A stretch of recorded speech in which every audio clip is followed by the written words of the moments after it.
Number 12. Sarcasm. Some people are just born with a razor-sharp wit and a tongue to match. And by razor-sharp wit, I mean they're basically a human-sized hedgehog of sarcasm. And you're the balloon that just floated a little too close? But here's the thing. While many might interpret their biting commentary as a sign of pure, unfiltered rudeness or even a lack of emotional intelligence, science says otherwise. In fact, studies have found a strong link between a proclivity for sarcasm and a person. Its ability to think abstractly and creatively. It turns out that a sarcastic remark is basically a little mental puzzle. To understand it, your brain has to first process the literal meaning of the words and then pivot to grasp the opposite intention, the unspoken but very obvious truth. It's a workout for your prefrontal cortex. It's a part of your brain that handles complex cognitive behaviors, decision-making, and social nuances. So, when your sarcastic friend says, "Oh, what a brilliant idea to wear a white shirt to an Italian restaurant," they aren't just being a jerk. They're giving you a tiny, socially acceptable IQ test. Your brain has to solve the riddle. They didn't actually think it was a good idea. And you're about to get marinara all over your pristine outfit. You get it, right? You probably do. Because you've had to untangle this linguistic mess before. People who use sarcasm frequently and effectively are basically mental gymnasts. Swinging between literal and figurative language so fast, you barely even see the bar. Number 11. Being a night owl. We've all had to deal with the chirpy morning person. You know, the type they're up at 5 a.m., they've already run a marathon, cured a disease, and they're talking to you about the magic of a sunrise. Meanwhile, you're still trying to figure out which way is up and whether or not your coffee maker has betrayed you. For the longest time, society has been telling us that being an early bird is a sign of discipline, productivity, and general moral superiority, and being a night owl, well, that's just lazy, right? You're supposedly a layabout who can't get their life together. But get this.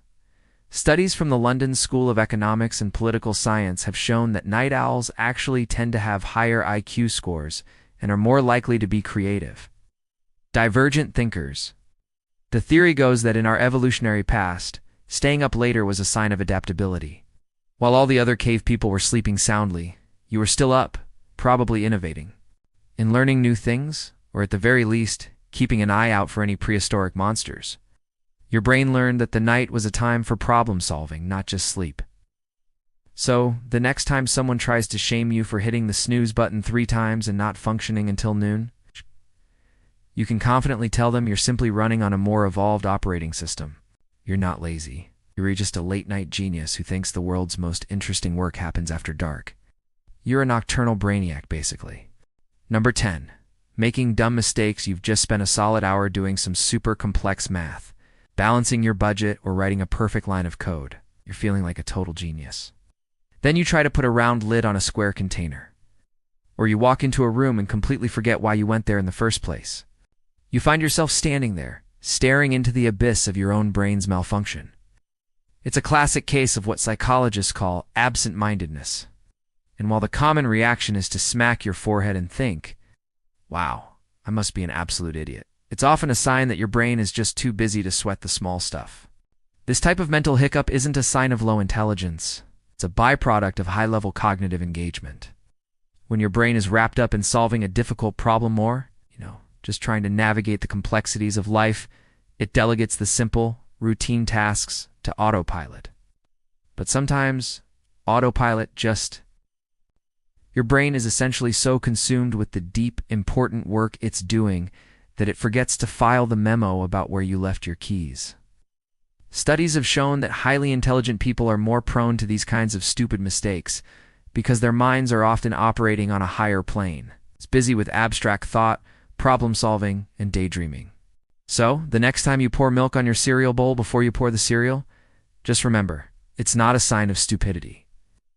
It's a sign that your brain is probably off somewhere, solving the mysteries of the universe. And it just forgot to check in on your breakfast routine. Number 9. Having a messy desk. You know the scene. Stacks of paper, half-empty coffee mugs. It's a pile of books that look like they are about to topple over and create a small-scale apocalypse. People see this and immediately assume you're disorganized, careless, and probably not very good at your job. They assume a clean desk is the hallmark of an organized, productive mind. But science has a slightly different take. Research from the University of Minnesota found that a messy environment can actually boost creativity. When you're surrounded by a little bit of chaos, your mind starts to look for patterns and connections in new, non-traditional ways. It's like your brain is trying to make sense of the visual jumble, and in doing so, it opens up to new ideas and concepts. A tidy, sterile environment can sometimes stifle this process, pushing your brain to stick with conventional thinking. Your messy desk isn't a sign of a cluttered mind. It's a physical representation of an active, buzzing one. It's a place where multiple projects are happening at once. Ideas are being scribbled down on whatever is handy, and the flow of creative energy is more important than perfect order. The chaos is a byproduct of your brain's constant state of activity, connecting dots that others might not even see. So, the next time someone points to your desk and gives you that look, you can just smile and tell them you're cultivating a fertile ground for innovation. Number 8. Talking to yourself? Let's be honest. We've all done it. You're alone in your kitchen, you can't find the peanut butter, and you mumble to yourself, "Where did I put that jar?" Or you're working through a problem, and you narrate your thought process out loud.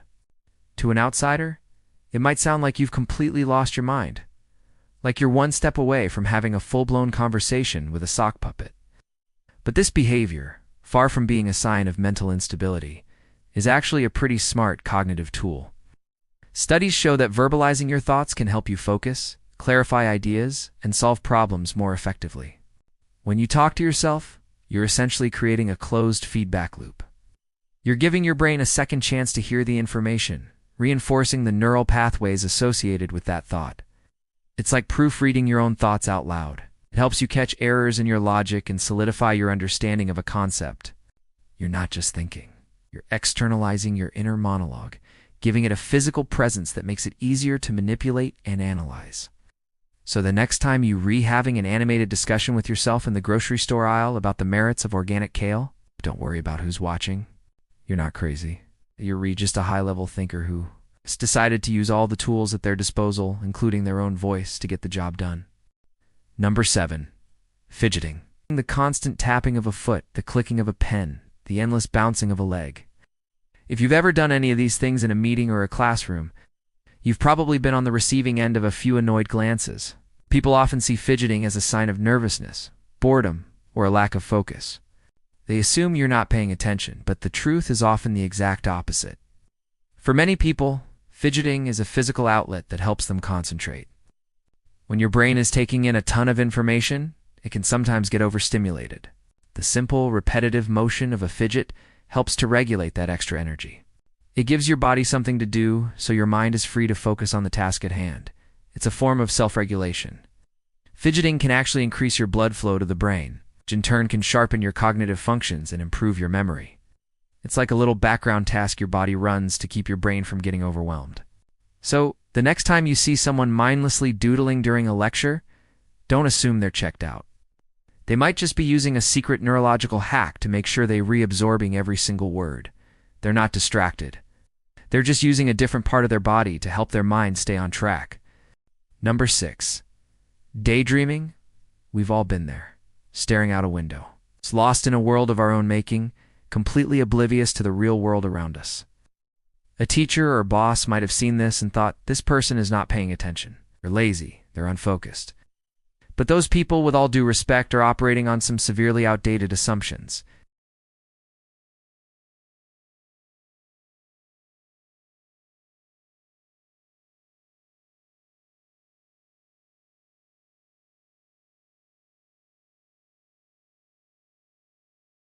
It's a time for your brain to consolidate memories, process emotions, and, most importantly, connect seemingly unrelated ideas.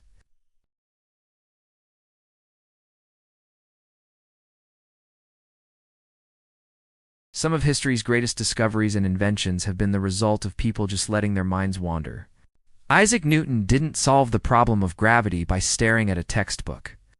He did it by sitting under a tree and letting his mind make a connection between a falling apple and the moon. So the next time you find yourself staring blankly into space, don't feel guilty. You're not being lazy or unproductive. You're just allowing your brain to enter a state of deep, creative processing that can lead to some truly remarkable ideas. Number 5. Using crude or bad language. Or as a common misconception that people who swear a lot have a limited vocabulary and are therefore less intelligent. This is a prejudice that has been passed down for generations. Your grandmother probably told you that swearing is a sign of a small mind, and you might have even believed it. But as it turns out, your grandmother, bless her heart, was dead wrong. Studies have shown that people who can fluently and appropriately use curse words actually tend to have a richer vocabulary and a higher verbal intelligence. Think about it. A well-placed curse word is a form of emotional punctuation. It adds emphasis, conveys a deeper level of feeling, and can be used to communicate a nuanced sentiment that other words just can't. It takes a certain level of linguistic skill to know when and how to deploy a swear word for maximum effect. It's not just about blurting things out. It's about choosing the right word from a wide range of options to create the desired impact. So the next time someone tells you that your colorful language is a sign of a stunted vocabulary, you can tell them that you're simply a master of linguistic expression. You're not just swearing. You're an artist painting with all the colors of the emotional spectrum, and some of those colors just happen to be a little more vibrant than others. Number 4. Questioning authority. From a young age, we're taught to respect our elders and to listen to those in charge. If you're a kid who constantly asks why, when a teacher tells you to do something, you're often labeled as difficult or defiant. If you're an employee who pushes back against a manager's bad idea, you're seen as a problem employee. People mistake this behavior for arrogance or a bad attitude, but in reality, it's often a sign of a highly intelligent mind at work. Questioning authority is not about being a contrarian just for the sake of it. It's about being a critical thinker. It's about not accepting things at face value, and instead, wanting to understand the underlying logic. Highly intelligent people are more likely to have an innate curiosity that drives them to dig deeper. They don't just want to know what to do. They want to know why it's the best way to do it. This desire to understand the reasoning behind rules, systems, and decisions is a hallmark of a mind that's constantly analyzing. It's evaluating and looking for better solutions. They're not being difficult. They're trying to make sure that the system is working as efficiently as possible. They are the ones who challenge the status quo, and in doing so, they often uncover better ways of doing things. So the next time you get that, are you questioning me? Look, you can just nod and say, yes, I am. You should be thanking me for it. Number 3. Being socially awkward. The classic trope of the genius who couldn't seem to figure out how to talk to other human beings. From Sheldon Cooper to any number of historical figures, it's a stereotype for a reason, but it's not a sign of stupidity. Quite the opposite. For many highly intelligent people, social interaction isn't something that comes naturally. It's something they have to learn and analyze. Their brains are often so busy processing complex information, solving abstract problems, or just thinking about something really interesting that they do and have the mental bandwidth left over for social niceties. Their minds might be a bustling metropolis of ideas, but the city's social infrastructure hasn't been fully built yet. They might miss a social cue, say the wrong thing at the wrong time, or just seem a bit aloof.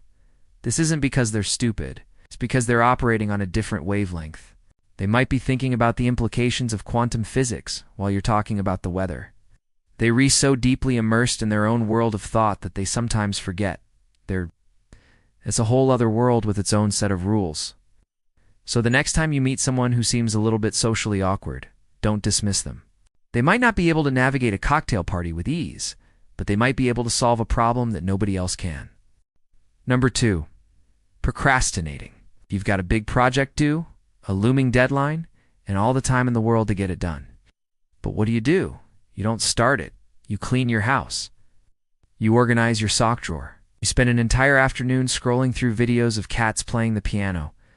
People see this and immediately think, wow, that person is so lazy. They have no self-control. But here's a hot take for you. Procrastination isn't always about laziness. For many intelligent people, it's about a need for novelty and a desire for a challenge. When a task is too simple or too mundane, their brains get bored. They need a little bit of pressure to get the creative juices flowing. The adrenaline rush of a looming deadline can sometimes be the very thing that sparks their best work. It's not that they can't do the work. It's that their brains are so good at thinking of new and interesting things to do that the old, boring tasks get pushed to the back burner. They're basically waiting for their brain to get bored enough of everything else to finally tackle the thing that needs to be done. It's a high-stakes game of chicken with their own productivity. So the next time you find yourself cleaning your oven when you should be writing that paper, don't beat yourself up. You're not being lazy. You're just creating the perfect conditions for a last-minute burst of genius. Number 1, humility and a willingness to say, I don't know.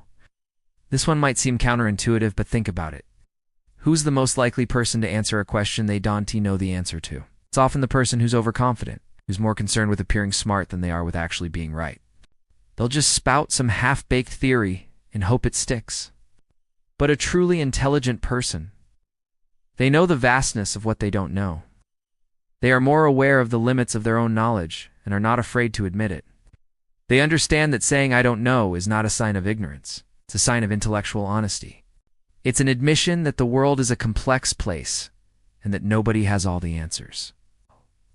They would rather be silent and learn than speak and be wrong.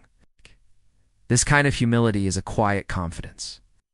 It's the confidence of someone who knows that their intelligence isn't a fixed, finite thing. It's something that is constantly growing and evolving, and the best way to keep it growing is by asking questions and being open to new information. So the next time someone says, I don't know, don't see it as a lack of knowledge. See it as a profound recognition of the world's complexities and a true sign of a brilliant mind. That's all for today. I'll be making similar videos in the future. Subscribe to see them.